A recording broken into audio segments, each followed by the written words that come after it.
Nadie le está cambiando el nombre histórico del Paseo de los Estudiantes. Me va a saber horrible y no voy a ir a fumarme ese cigarro porque me sale más, porque me cuesta más barato. Muy al grano, ¿son estos mensajes el inicio de una precampaña de don Rodrigo Arias Sánchez? Lo que pasa es que aquí conocemos la otra política también, que es la ofensa, el insulto.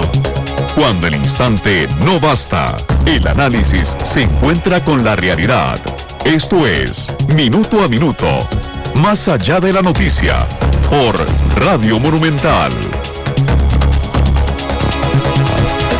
Hola, muy buenas tardes. Michelle Mitchell Berna le da la más cordial bienvenida a su espacio Minuto a Minuto, hoy en compañía del señor Edgar Mora Altamirano. Él es alcalde del cantón de Curridabat. ¿Y por qué un alcalde hablando de temas de interés nacional? Porque cuando hay un ejemplo positivo de cosas que se pueden hacer bien a nivel local, ojalá que 80 municipalidades puedan imitar lo positivo también. Agradecemos muchísimo, Edgar, que usted esté con nosotros el día de hoy a través de Monumental 93.5 FM y también a través de Canal 2, la imagen de la radio. Gracias por estar con nosotros. Contarles primero que la municipalidad de Curridabat dio un paso que nos parece fundamental en la mejora de la calidad de la educación, algo que no toca únicamente al Ministerio de Educación Pública, sino más bien cómo mejorar, cómo potenciar los recursos que desde el nivel central se asignan para los niños y niñas que están en las escuelas. Y es que precisamente hace algunos días el Consejo Municipal aprobó un empréstito a través del cual van a adquirir 4,000 computadoras portátiles para los niños que están estudiando en las escuelas públicas de ese cantón. Edgar, por favor, contanos un poquitito más de cómo se llega a esta propuesta, que fue una promesa, yo me acuerdo, eso era promesa de candidatos presidenciales en las pasadas elecciones, que cada niño tenga una computadora y no se ha cumplido. Curridabat lo logra. Sí, buenos días a todos, bueno, buenas tardes, técnicamente es la tarde. La tarde, exacto. Y muchas gracias, Michelle, por invitarme y darme este espacio y este ratito para compartir con gente que nos escucha. Bueno, en Curridabat creemos que es fundamental generar un desarrollo de abajo hacia arriba y que todas las decisiones que podrían tomarse a un nivel o con una escala más cercana al ciudadano deberían tomarse ahí donde se produce la demanda. Quiero decir que todos estamos muy acostumbrados, mal acostumbrados, a que las necesidades y demandas primero tienen que hacer un gran esfuerzo contra la gravedad para escalar poco a poco hasta llegar a la atención de alguna institución jerárquicamente lejana del ciudadano y después esperar lo contrario, que es que descienda los beneficios de si es que hay beneficios. Si es que hay beneficios y curiosamente ya cuando desciende pues parece que también va contra la fuerza de la gravedad, porque no es que desciende con el peso de la necesidad, sino que desciende como si tuviera un paracaídas la necesidad, la solución, quiero decir, o sea, desciende muy lentamente. O se queda hasta cierto nivel y no permea todas las bases. Exactamente, ahí hay una propuesta que el país ha seguido por años, que a mí en lo particular me parece que hay que revisar, que es la idea de que la regionalización de las instituciones nacionales, ministerios y instituciones autónomas, va a generar el beneficio de producir beneficios locales. Y esa idea vale la pena ponerla en revisión, no por ideología, sino sencillamente revisar la eficiencia y eficacia de ese planteamiento. Porque si se tienen 81 gobiernos locales, ¿qué necesidad hay de regionalizar? Si ya de todos modos a nivel constitucional hay una premisa básica, que es que el país debe localizarse, debe situarse los poderes públicos ahí donde, o un poder público que es la municipalidad ahí donde el ciudadano habita. De tal manera que esto lo que refleja, esta decisión que tomó el Consejo Municipal, que es una decisión muy interesante, muy valiente, es decir, bueno, si aquello se prometió en campaña por parte de candidatos presidenciales y ya vemos que va a costar mucho que se realice. No está llegando esa promesa. ¿Por qué no tomar nosotros el toro por los cuernos, cumplir con el propósito constitucional de representar los intereses del territorio y de la gente que vive en él, que nos asignó la Constitución, y caray, solucionarlo de una vez? con recursos locales. Cuando ustedes suscriben este empréstito, ¿con quién suscribe este empréstito la municipalidad de Curridabat? Porque nuevamente uno siempre piensa que es el gobierno, el Ministerio de Educación, el gobierno central, quien puede asumir deudas para poder realizar obras. Ustedes lo están haciendo como gobierno local. Es muy importante valorar la pertinencia del endeudamiento a nivel local, por varias razones que voy a explicar. Para contestar puntualmente la pregunta, lo que estamos haciendo es generando un crédito con el Banco Popular. Ese fue el banco que se escogió para trabajar por las condiciones que nos ofreció. ¿De cuánto va a ser esta inversión? En realidad es una inversión, es un crédito de $6 millones, aproximadamente 3.000 millones de colones, que va a ser utilizado en muchas cosas. En parte de eso se va a utilizar para la compra de 4.000 computadoras, pero también va a haber, todo es para obras de infraestructura. Quiero decir, o sea, no es para gastos fijos de la municipalidad, ni para arreglar ninguna situación administrativa de la municipalidad, ni siquiera para sistemas informáticos de la municipalidad, tampoco un edificio municipal. En este caso, este empréstito es para infraestructura que se necesita. Por ejemplo, cambiar las cunetas por caños en el casco central del cantón. Hay señores de 80 años en el casco central que ya no pueden cruzar la calle. No. Del total que se estaría asumiendo, esos $6 millones, ¿qué proporción corresponde a la adquisición de estas 4.000 computadoras? Cerca de $1 millón, cerca de una sexta parte, cerca de 500 millones de colones. Y aquí de lo que se trata es de trasladar los beneficios de plazo y cuota al contribuyente. Y esto es importante que el contribuyente lo sepa. Las municipalidades tenemos que cumplir con algunos servicios que nos dice la ley: la recolección de basura, la limpieza de vías, los parques, el mantenimiento de parques y sitios públicos, y también el sistema de alcantarillado pluvial, que es muy caro. Entonces, lo importante de un crédito es lo siguiente: el mismo Código Municipal dice que todo lo que la municipalidad invierta en el año 2013, para poner el ejemplo, debe de trasladarlo a las tasas de esos servicios al año siguiente y sumarle un 10% para cubrirse de la inflación, etcétera. O sea, se supone que eso no es una inversión a fondo perdido, es una inversión que la municipalidad obligatoriamente tiene que recuperar. Cuando las municipalidades no actualizan esas tasas, incluso corren el riesgo de ser sancionadas por incumplimiento de ese deber legal. Entonces aquí viene la lógica.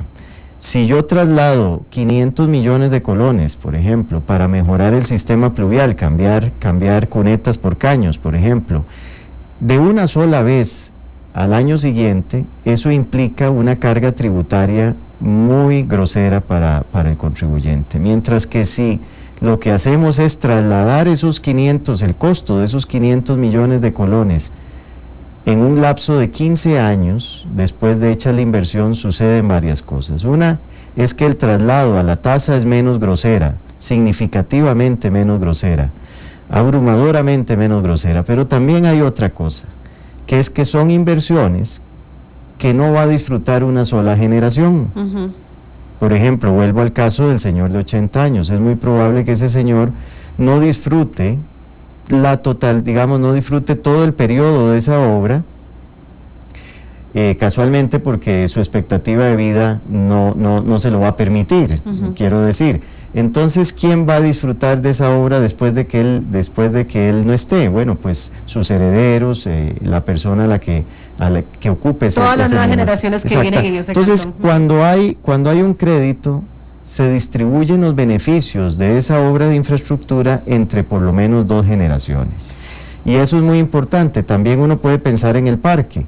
Cuando uno invierte en un parque, es bueno invertir con crédito de largo plazo, porque el niño que hoy día está disfrutando el parque también va a contribuir a pagar en el futuro esa inversión que se hizo. Edgar, ¿en qué lugar del índice de desarrollo humano está el cantón de Curridabat? Bueno, Michelle, esa es una pregunta de seguramente facilísima de contestar, pero yo te voy a decir que... Es que yo no estoy haciendo trampa porque le estoy preguntando algo que yo debía haber hecho la tarea previamente. No, esos índices, vamos a ver, yo tengo esta situación, yo soy alcalde desde hace 6 años y la municipalidad aparece en una franja, digamos, en el índice que va del 1 al 12, del 1 al 15, por ahí está situada.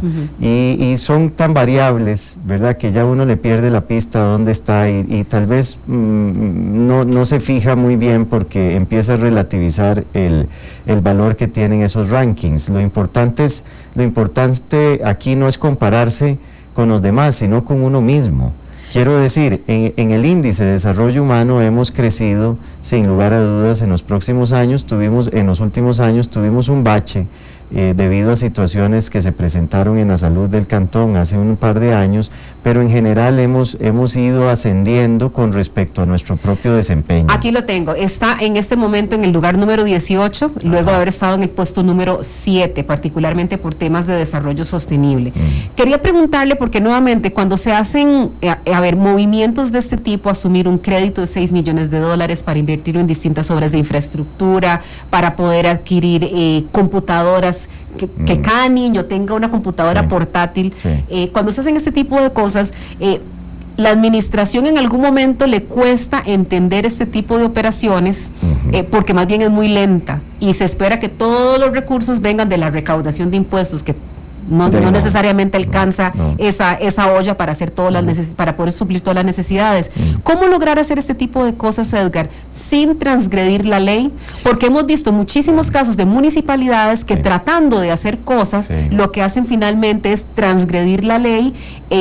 Pueden resultar o parecer más eficientes, pero finalmente no se están haciendo las cosas conforme al procedimiento correcto. Bueno, yo creo que siempre hay un riesgo de rozar el bloque de legalidad. No creo que en este caso para nada, pero eso también hay que valorarlo en el país, porque yo creo que aquí hay una insistencia en hacer crecer el bloque de legalidad que se llama, que es lo que digamos guía la función pública, de hacerlo crecer en exceso de tal manera que cuesta mucho realmente hacer las cosas después, y crece no donde debería de crecer, que es en la Asamblea Legislativa, con la suficiente publicidad de cada proyecto de ley, sino que crecen despachos de burócratas que hacen una interpretación un día y al día siguiente hacen otra, o a la larga otra persona que está en el otro escritorio hace otra diferente. Y es imposible que un operador del servicio público, del sistema público, le dé seguimiento a ese crecimiento tan desmedido del bloque de legalidad, y no es productivo para el país. Y muchas veces esas interpretaciones son interpretaciones caprichosas o oportunistas de la ley, tienen su rango, pero uno se cuestiona si con ese manual de bloque de legalidad uno llega a algún lado. Si se puede ser eficiente y si se puede resolver las necesidades de una población. Yo diría que eso es un examen que el país tiene que hacer muy serio, porque vamos a ver, el poder político, Michelle, no es otra cosa que la capacidad discrecional de tomar decisiones. Vos elegís hoy a un presidente, una presidenta, un alcalde, y al día siguiente le quitas la capacidad discrecional de tomar decisiones y no queda nada, queda un dibujo. No tiene capacidad de hacer nada, de ejecutar absolutamente nada. Alguien pintado en la pared. Y uno debería de preguntarse a dónde se fue ese poder, porque el poder, ya a esta altura de los años, uno sabe, ¿verdad, Michelle?, que el poder es como el oxígeno. Si no lo usa uno, lo usa otro. Alguien más. Entonces la pregunta es, ¿a dónde se fue la capacidad discrecional de tomar decisiones?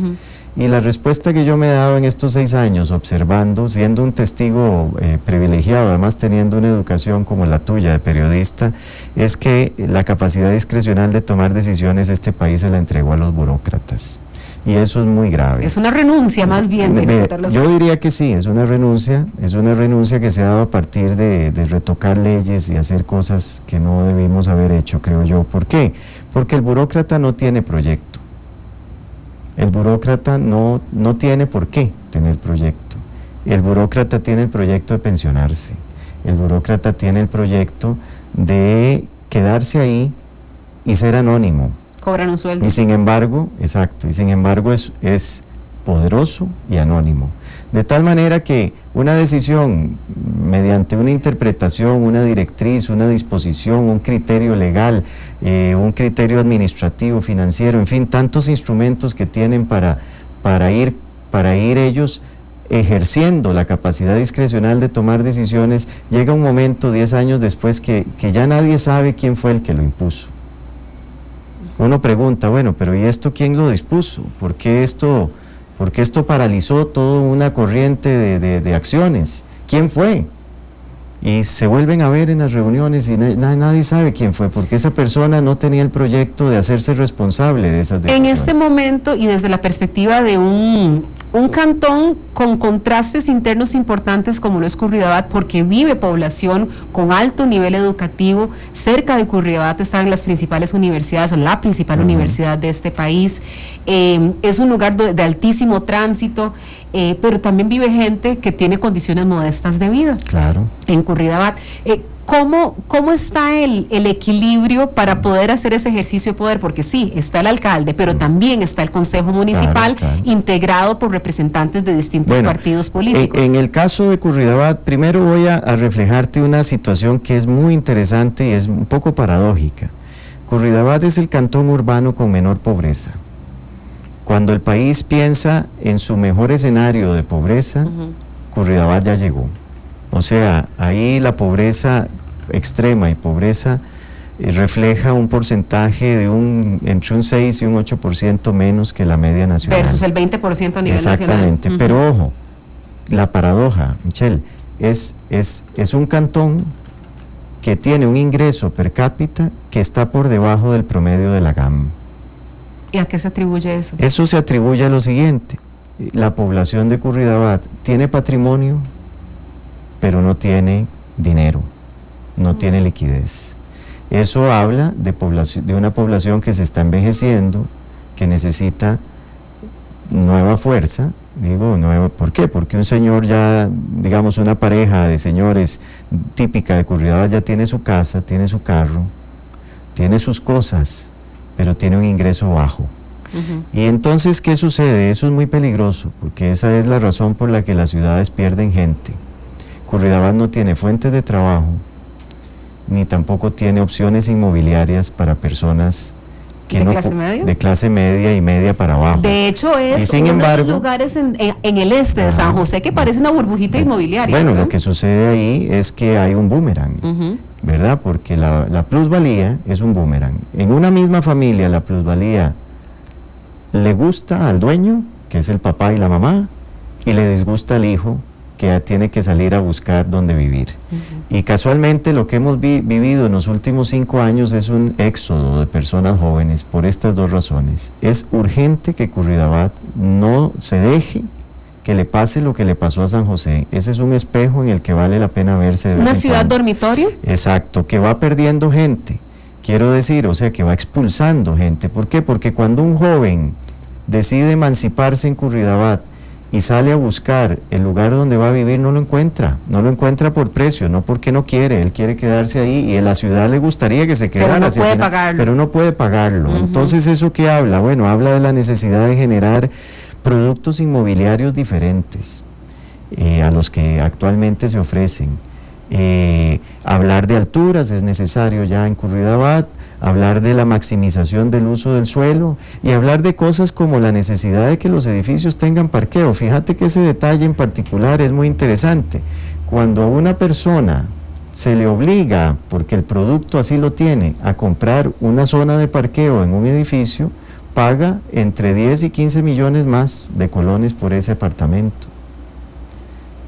Entonces, hay productos inmobiliarios que tienen que modificarse. En Curridabat el 48% de los hogares no tienen un carro propio y el 60% de los hogares jefiados por una mujer no tienen carro propio. Entonces, sin embargo, el producto inmobiliario los grava, digamos, es gravoso porque siempre tiene un parqueo. El parqueo asociado. Bueno, entonces vamos a ver, el 30% de las familias que viven en Curridabat no tiene casa propia. Pero de alguna manera u otra eso refleja que la misma alcaldía, la misma municipalidad está dando permisos para proyectos inmobiliarios que no refleja las necesidades de su cantón. Entonces, está bien, está el negocio, el negocio inmobiliario por un lado, ustedes reciben los impuestos correspondientes, pero nuevamente va en contra del modelo de desarrollo ideal para el cantón. Por eso hay que cambiar el modelo de desarrollo. ¿Y se está trabajando en esa línea? Estamos reformando, estamos haciendo una propuesta de reforma del plan regulador muy interesante. Esta reforma del plan regulador genera una ciudad compacta, caminable, de usos mixtos, que genere fuentes de trabajo. Hay dos objetivos fundamentales con la reforma del plan regulador. Casualmente, generar fuentes de trabajo y ajustar el plan regulador a las necesidades de la población que ya tenemos y de otra que podemos captar.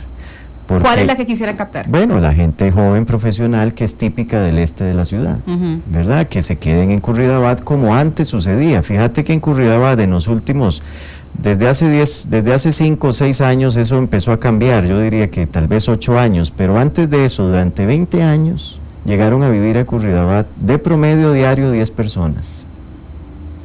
Ese boom, digamos que no fue un boom así, que explotó, sino que fue sostenido, debemos de volver a él. Quiero decir, cuando uno vive en ciudad, Michelle, es fundamental tener claro que la soledad es cara. Cuando uno vive en ciudad, vive todo lo contrario. Entre más seamos, mejor nos va. Esa densidad de población. La densidad de población se requiere en la ciudad. Si uno no quiere vivir cerca de otros, pues entonces hay que buscar otro modelo de vida. Pero si uno escoge vivir en la ciudad como el 60 y tanto % de la población del país, tiene que reconocer que lo hace precisamente para conjuntarse con otros para lograr los objetivos personales. Quisiera preguntarle ya en estos par de minutos que nos quedan, don Edgar, sobre el balance de fuerzas dentro de la municipalidad de Curridabat, y yendo al ejemplo del que hablábamos inicialmente, el empréstito para poder comprar esas 4.000 computadoras, ¿fue aprobado? Claro. Sí, con el visto bueno de Curridabat Siglo XXI, del Partido Acción Ciudadana. Sin embargo, hubo partidarios de Liberación Nacional que dijeron que no. ¿Por qué? 2 regidores. Bueno, no sé, porque hemos hecho esfuerzos, incluso uno de ellos viajó conmigo a Portugal y a Suecia a ver proyectos similares a estos, específicamente en Portugal, ver un proyecto muy interesante sobre computación en el aula. Y sin embargo, bueno, por razones meramente políticas, ¿verdad?, que tienen que ver con, pues con oportunidad política, pues votaron en contra. No veo yo cómo alguien puede realmente justificar votar en contra de un proyecto como este. En cualquier caso, lo importante es que en Curridabat ha habido un esfuerzo sostenido de una fuerza local que ya tiene 12, 13 años de existencia, que no siempre le fue bien, pero que ahora gobierna. Y esto es un buen ejemplo también. O sea, las comunidades, las ciudades, requieren de gobiernos locales cuyos funcionarios o jerarcas electos tengan los 2 ojos puestos sobre el terreno, y no uno puesto en el terreno y otro en Cuesta de Moras. ¿Verdad? ¿Por qué? Porque los diputados también se convierten de algún modo en marqueses de Carabás e intervienen de una manera, diría yo, no productiva, si uno valora el desarrollo de los cantones, en medio de las autoridades nacionales y las autoridades locales. Sin tener claro cuál es la visión de las necesidades que tiene, por supuesto, la comunidad. O sea, lo que quiero decir con esto es que el diálogo directo entre la autoridad nacional y la autoridad local urge en el país. Don Edgar, nada más para terminar, ¿cuándo van a estar esas computadoras en manos de los 4.000 niños? Bueno, el trámite de préstamos en este país es complejo, de nuevo volviendo al bloque de legalidad, al bloque de legalidad que yo lo he visto en 6 años crecer de aquí a 2 metros más alto, ¿verdad? O sea, es una obsesión por tener más leyes y leyes y leyes y reglamentos y reglamentos. Más disposiciones, ¿verdad? Vamos a ver, tiene que ir el acuerdo municipal al Banco Central. El Banco Central revisa el nivel de endeudamiento público del país y valora, ahí ellos tienen la autoridad, por ahora hay un proyecto de ley que quiere cambiar eso, a ver si si ese empréstito de la municipalidad no desajusta ese balance. Si hay capacidad de pago y se desajusta. Sí, no es un examen de la municipalidad como capacidad de pago, sino de la global. El nivel de endeudamiento de todas las... Entonces, una vez que eso sucede en la Junta Directiva del Banco Central, pues entonces se autoriza el crédito. Y según nos han dicho los funcionarios del Banco Popular, eso podría tardar 6 meses. Pues estaremos entonces pendientes. Yo quiero decir una cosa, si tarda 6 meses será por eso, no por las ganas de comprar las La computadoras. voluntad ya está y la decisión está tomada. Muchísimas gracias a don Edgar Mora Altamirano, él es alcalde del cantón de Curridabat. Gracias a ustedes por habernos acompañado toda esta semana en Minuto a Minuto. Si Dios lo permite, el lunes nos veremos nuevamente a las 12 mediodía. Que tengan un excelente fin de semana. Cuando el instante no basta, el análisis se encuentra con la realidad. Esto es Minuto a Minuto, más allá de la noticia, por Radio Monumental.